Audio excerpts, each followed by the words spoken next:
quelle est l'importance des bassins sédimentaires dans la mise en place d'un gisement? Quelle est l'importance? Qu'est-ce qui justifie leur importance? En quoi un bassin sédimentaire peut être intéressant dans le contexte du piégeage, par exemple, d'une substance utile?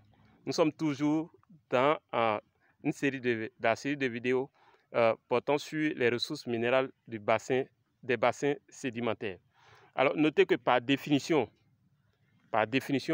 les bassins même sont des pièges à fluide. Quand vous voyez un bassin, ce sont des pièges à fluide. C'est-à-dire que les fluides vont avoir tendance à aller au niveau du bassin et ils vont être piégés à ce niveau. Donc, les bassins sont en fait par définition des pièges à fluide. Alors, les bassins constituent les principaux réservoirs d'eau fossile, par exemple, de notre planète.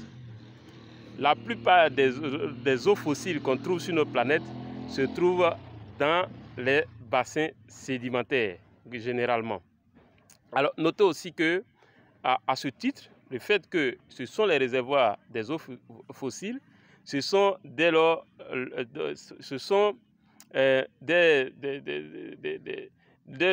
formation, d'accord, dès leur formation, des lieux privilégiés de circulation de fluides. Donc, dès la formation de ces bassins, étant donné que ce sont des réservoirs des eaux fossiles, vont être le lieu privilégié de la circulation des fluides. Alors, ce qui autorise le transport, donc ce qui va permettre en fait le transport sur une grande distance des éléments tout au long de notre histoire, par exemple. Donc, tous les fluides vont avoir tendance à circuler dans ce bassin, dans ces différents bassins qui constituent en fait les réservoirs des fluides. Alors, notez aussi que plusieurs mouvements de fluides interviennent au cours de l'histoire, d'accord, d'un bassin sédimentaire. Donc, au niveau d'un bassin sédimentaire, tout le long de son histoire, de son existence, il va y avoir plusieurs types de fluides qui vont circuler à l'intérieur de ce bassin, avec des sens d'écoulement qui vont être variables. Ça peut aller dans tous les sens. Donc, il n'y a pas un sens unique pour la circulation de ces bassins. Donc, ce sont des éléments à noter. On a dit première chose, que les bassins sédimentaires, par excellence, donc par définition, sont des pièges à fluides. La plupart des fluides vont être piégés dans les bassins sédimentaires. On a dit que c'est le réservoir des eaux fossiles. Donc, à travers cela, le bassin va être un lieu de circulation et de transport d'un certain nombre d'éléments ou d'un certain nombre de fluides. Alors, notez que lors de la formation, la sédimentation et le transport des éléments se font principalement, par exemple, depuis les marges, donc ça va aller depuis les marges vers le cœur même du bassin. Donc, c'est à ce stade, bien sûr, que va se produire le dépôt synthétique, le dépôt syngénétique, j'y arrive. Les dépôts syngénétiques vont se faire à cette période. Alors, que ce soit des métaux, que ce soit des vaporites ou du charbon, et aussi les eaux de pluie vont être encore à ce niveau et peuvent circuler dans la marge lors de ce processus.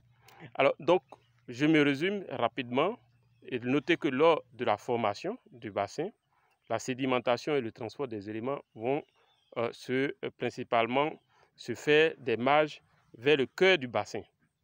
Et nous avons aussi dit que le bassin est le lieu privilégié de la circulation des fluides. C'est d'ailleurs par excellence le lieu de piégeage des fluides et les bassins sont les principaux réservoirs des eaux fossiles. Et donc, par conséquent, la circulation de ces eaux va se faire au sein de ces bassins depuis les marges vers le cœur même. Donc, ça va aller vers, l'eau va circuler ou les fluides vont circuler des marges vers le cœur même du bassin versant. Alors, nous allons voir dans la prochaine vidéo les bassins versants, disons, les bassins sédimentaires dans un contexte marin.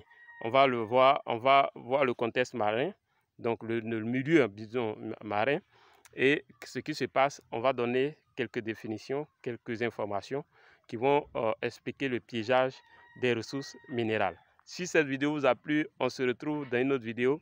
Retenez que nous avons la formation Geosoft entièrement pratique et disponible en ligne. je vais mettre le lien du formulaire au bas de cette vidéo. Vous cliquez, vous remplissez et systématiquement, vous allez recevoir votre première vidéo introductive de cette formation. Sur ce, je vous dis à très bientôt. Ciao, ciao.